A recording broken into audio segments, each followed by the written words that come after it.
Hai semua, di video kali ini kami akan melihat situasi terkini dari hutan mangrove yang menjadi lokasi penanaman pohon oleh para kepala negara G20. Sebelumnya kami akan mampir dulu ke sebuah kampus yang bertaraf internasional yang baru diluncurkan bulan November lalu. Lokasi kampus ini terletak di Pulau Kura-Kura Bali, Serangan, Denpasar Selatan. Untuk sampai ke lokasi kampus, kita melewati kawasan hijau dari hutan mangrove. Saat pagi hari, biasanya jalanan ini juga sering digunakan sebagai tempat untuk jogging.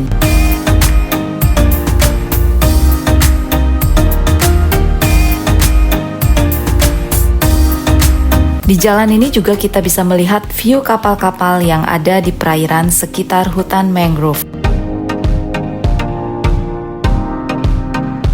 Dan inilah kawasan Kura-Kura Bali yang ditandai dengan sebuah taman dengan tulisan Kura-Kura Bali yang cukup besar.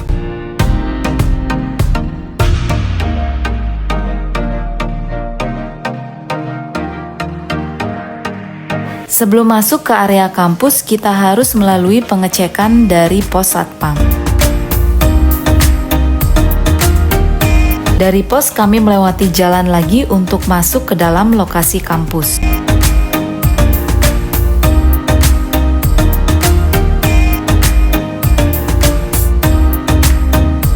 Dan sampailah kami di area kampus United University Bali. Kampus ini adalah kerjasama dari dua universitas yang bergengsi di dunia, yaitu Massachusetts Institute of Technology atau MIT yang merupakan universitas nomor 1 di Amerika dan di dunia, juga Tsinghua University sebagai universitas nomor 1 di Tiongkok. Kampus ini menjadi pusat pendidikan teknologi bergengsi dan bertaraf internasional yang berlokasi di Denpasar. Karena terbilang masih cukup baru, untuk lahan parkir pun masih belum memadai. Parker dulu ya. United University Bali Campus diluncurkan tanggal 16 November lalu dan disaksikan oleh Menteri Koordinator Bidang Kemaritiman dan Investasi, juga Menteri Pariwisata dan Ekonomi Kreatif. Konsep kawasan pendidikan dibangun dengan filosofi Trihitakarana, yaitu keseimbangan antara manusia dengan Tuhan, manusia dengan sesama, dan juga manusia dengan lingkungan. Di dalam kampus ada juga tempat untuk nongkrong. Yak mari kita coba.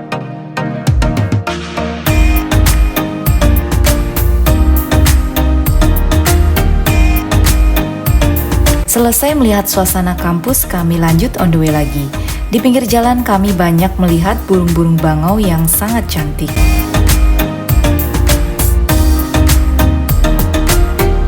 Bagi teman-teman yang suka menonton perjalanan kami, tolong dibantu ya.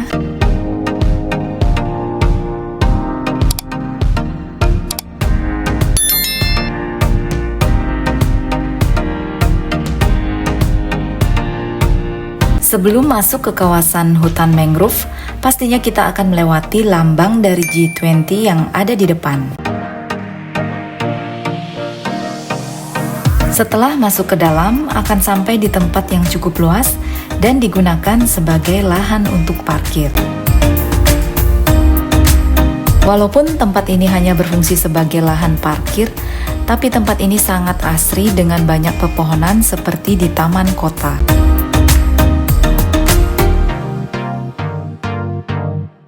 Dulunya tempat ini digunakan sebagai tempat pembibitan pohon bakau, tapi karena ada event G20 dipercantik sebagai lahan parkir untuk tamu VIP.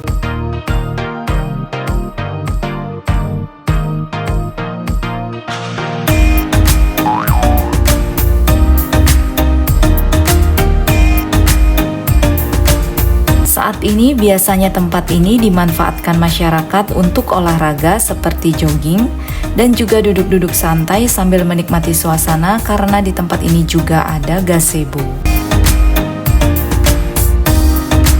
Pada saat event G20 bulan lalu, tempat parkir ini bisa menampung 285 limousine. Tamu-tamu VIP akan di drop off di lokasi acara yang ada di dalam dan kendaraan akan parkir di tempat ini. Di lahan parkir ini juga ada banyak bangunan-bangunan yang difungsikan sebagai ruang tunggu. Saking luasnya tempat parkir ini bisa menampung bus-bus besar. Dan untuk kedepannya, Mangrove Tahura Ngurah Rai bisa sebagai tempat wisata bagi rombongan dalam jumlah besar. Keluar dulu ya.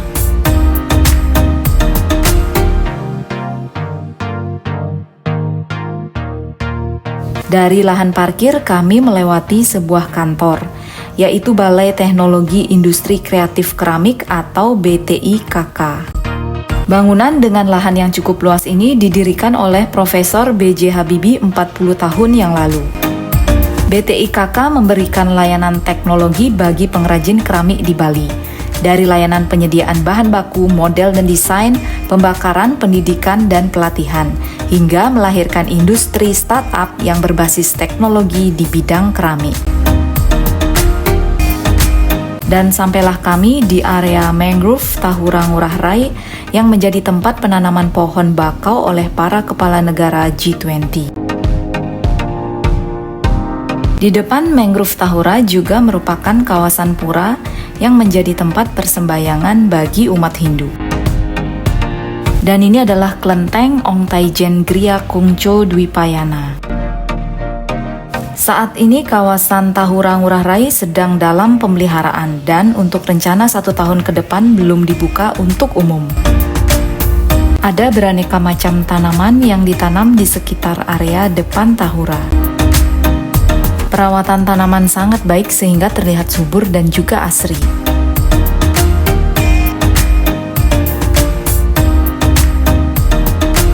Dan ini adalah sebuah wantilan yang dulunya adalah merupakan wantilan pura. Wantilan ini ada karena swadaya dari pura. Bapak Jokowi menyarankan agar diperbaiki supaya tidak banyak bangunan meskipun ini adalah tanah pura. Akhirnya Bapak Gubernur memfasilitasi untuk perbaikan dari wantilan. Jalan depan wantilan adalah area drop-off sebelum tamu VIP masuk ke wantilan.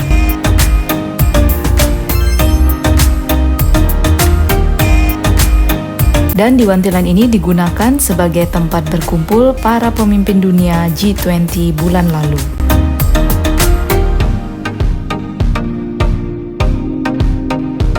Dari wantilan terlihat juga view danau dari Waduk Muara Nusa Dua.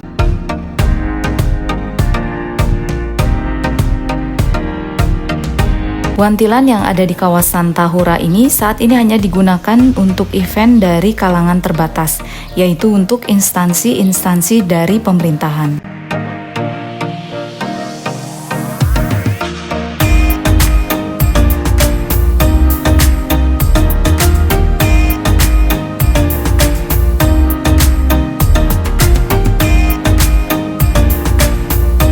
Dari sisi kiri wantilan bisa terlihat pohon-pohon bakau yang masih kecil dan baru ditanam.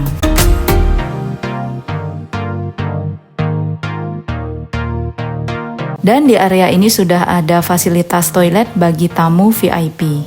Setelah event G20, ada acara yang sudah dilakukan di tempat ini, di antaranya adalah acara dari Menteri Pemberdayaan Perempuan dan Perlindungan Anak yang baru dilaksanakan terkait Hari Ibu. Begitu juga ada acara dari Menko Marves dan juga Kemenlu akhir-akhir ini.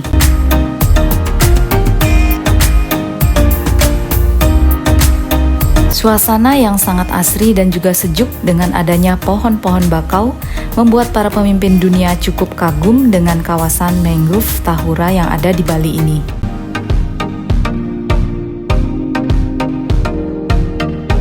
Dulunya di sini ada Pura Melasti karena merupakan daerah bibir pantai yang digunakan untuk acara umat Hindu. Tapi karena sekarang sudah tidak berfungsi, pura dipindah ke ujung waduk ke tempat yang lebih baik. Untuk fasilitas toilet tamu VIP sudah menggunakan teknologi modern dengan sensor otomatis.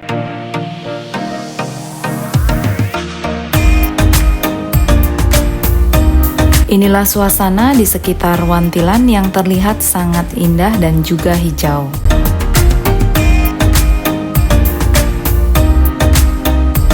Kami akan jalan-jalan ke dalam dan mengikuti rute para pemimpin dunia saat event G20 bulan lalu.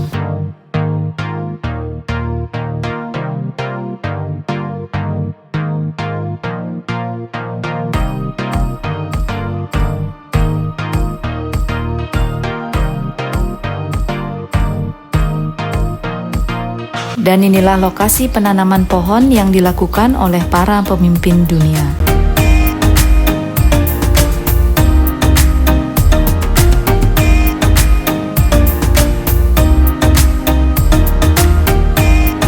Pohon-pohon bakau yang ditanam para pemimpin dunia masih terawat dengan baik.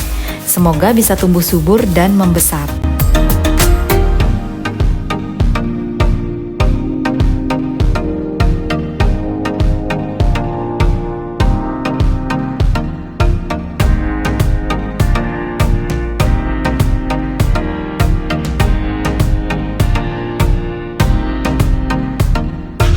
Jalan kayu untuk lokasi penanaman pohon dibuat berbentuk oval dan terlihat artistik. Sebelum dilakukan penanaman pohon oleh para pemimpin dunia, area di sekitar penanaman sudah diratakan terlebih dahulu, karena dulunya permukaan tanah hutan tidak rata dan banyak lubang.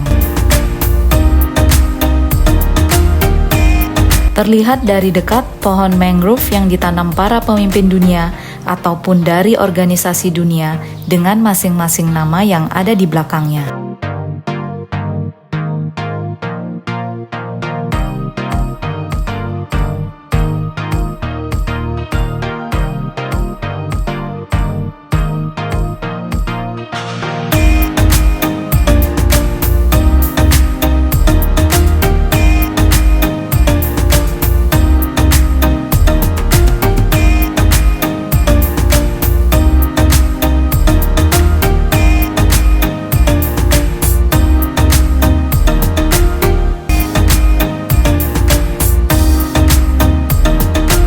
Saat ini air di hutan mangrove sedang surut. Kalau saat pasang, air akan menggenangi sampai di tangga kedua. Pohon-pohon mangrove yang ada di kawasan Tahura merupakan pohon asli yang ada di Bali dan memiliki 10 jenis pohon mangrove. Dan disinilah para pemimpin dunia berpose dengan pohon mangrove yang ditanamnya.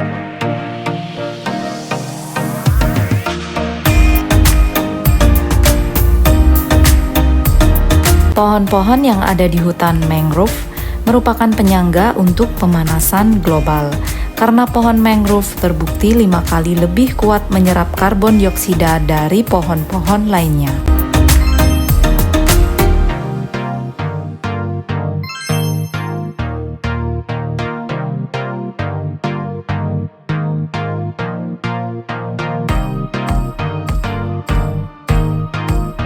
Kami lanjutkan lagi untuk masuk ke dalam kawasan Tahura. Para pemimpin dunia juga berjalan di jalan kayu ini.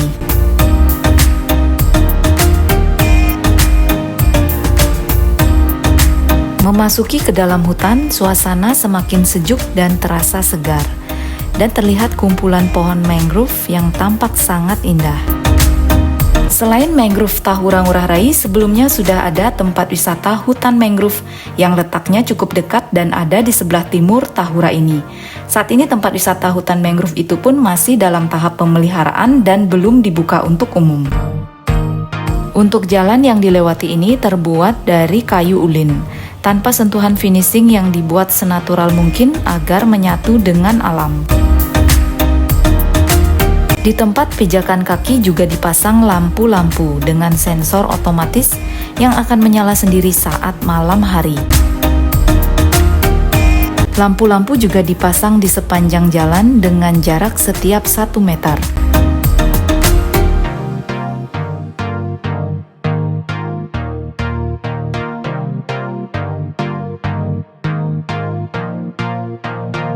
Saat ini hutan mangrove sedang surut, agak terlihat kurang indah karena terkesan kering. Di hutan mangrove ini ada juga sebuah aliran sungai. Saat event G20, di sini dipasang CCTV yang connect ke command center yang ada di Polda Bali dan saat ini masih aktif. Sampai di ujung jalan, kami melihat bibit pohon mangrove yang siap tanam. Dan ini 6 juta bibit pohon mangrove yang semuanya berasal dari Bali.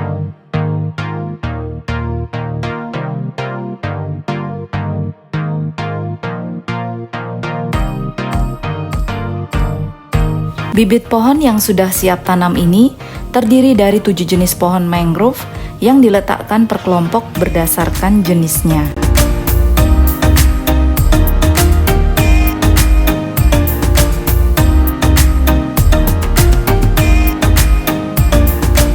Untuk sementara, tempat ini masih belum dibuka untuk umum ya.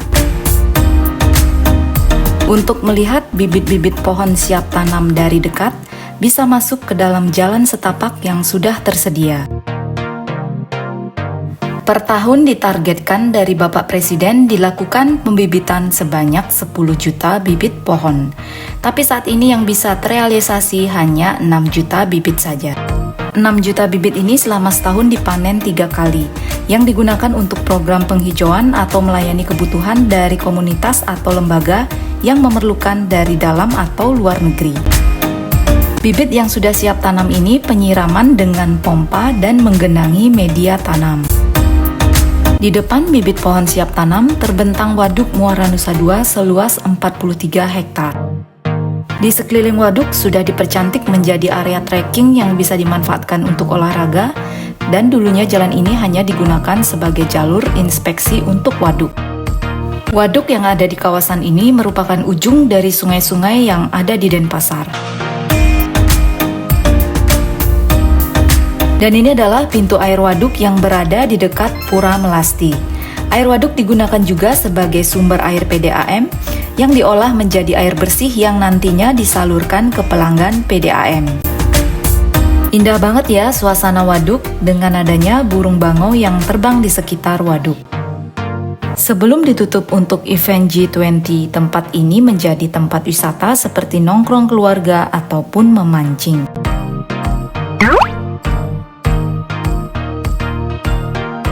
Di dalam waduk menjadi habitat ikan-ikan yang berkembang biak. Di antaranya adalah ikan nila.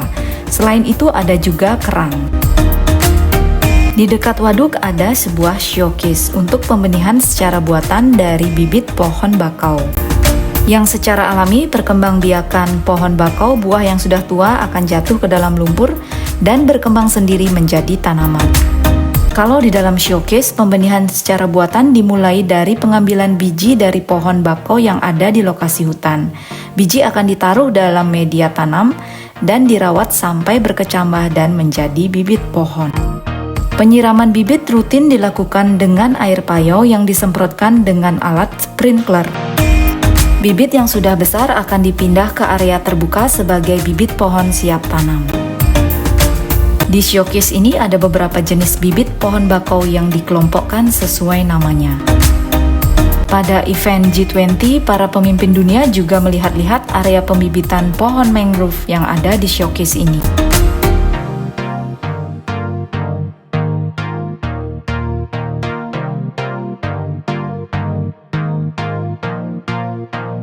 Dan ini adalah tempat penanaman dari benih pohon mangrove sebelum masuk ke dalam showcase.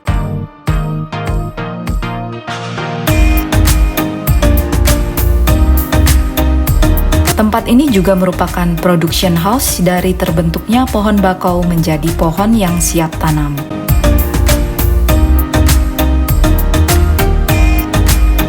Dan ini diantaranya media tanam dari benih pohon bakau. Inilah contoh dari beberapa jenis bibit mangrove yang dikembangkan di lokasi ini. Dari buah mangrove akan dikembangkan menjadi bibit mangrove. Dan ini juga media tanam yang dijadikan tempat penanaman bibit yang berasal dari biji bakau. Untuk bibit bakau yang sudah disemai akan dilakukan proses penyiraman secara rutin.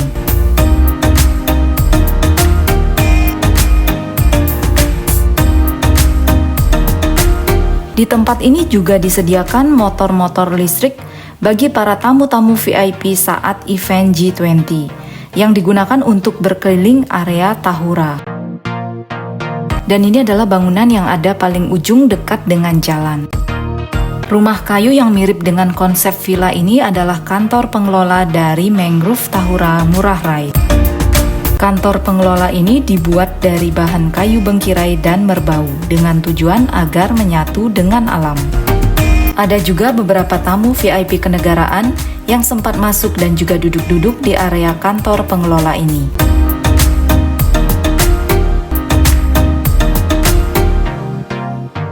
Di depan kantor pengelola ada PLTS Waduk Muara Bali. Pembangkit listrik tenaga surya ini diresmikan 11 November lalu oleh Menko Marves dan juga Menteri PUPR. Energi terbarukan solar cell ini juga digunakan untuk suplai listrik di lingkungan sekitar dengan kapasitas 100 kVA dan luas 350 meter persegi. Di sekeliling waduk ditanam berderet pohon kelapa. Di sisi ini kelapa kopior dan di seberang waduk kelapa wulung. Semua bibit pohon kelapa ini didatangkan dari Jawa Tengah.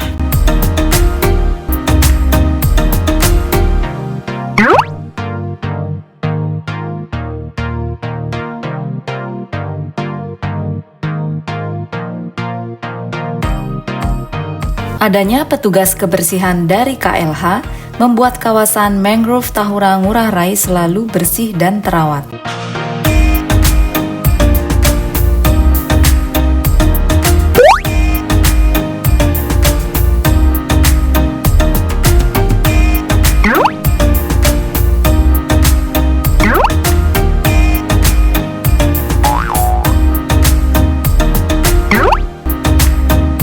Semoga kedepannya tempat ini tetap terjaga dan terpelihara sebagai ikon wisata pernah diadakannya event dunia G20 di Bali.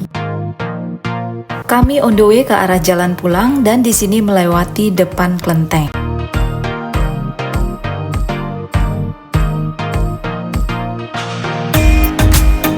Di sepanjang jalan ini terlihat view waduk yang indah.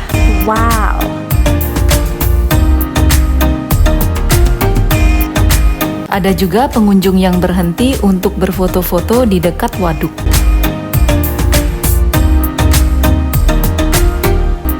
Kami juga berhenti dan melihat-lihat suasana sekitar waduk. Patung GWK juga terlihat dari tempat ini ya.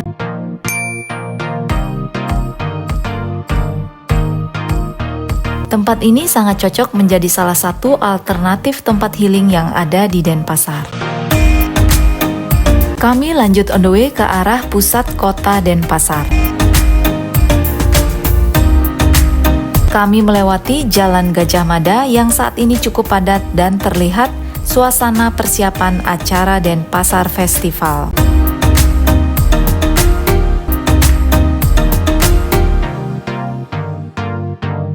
Tenda-tenda sudah mulai didirikan di area sekitar patung Caturmuka Puputan Denpasar. Karena 4 hari lagi di tanggal 21 Desember, pembukaan Denpasar Festival akan dimulai. Denfest ke-15 ini akan berlangsung selama 5 hari dengan mengambil tema Teja Rasmi yaitu cahaya dan keindahan. Seluruh acara Denfest akan berpusat di kawasan Heritage Gajah Mada. Bagi warga Denpasar yang mencari hiburan di akhir tahun, silahkan datang ke sini ya. Segitu dulu untuk video kali ini. Thanks for watching and enjoy your life.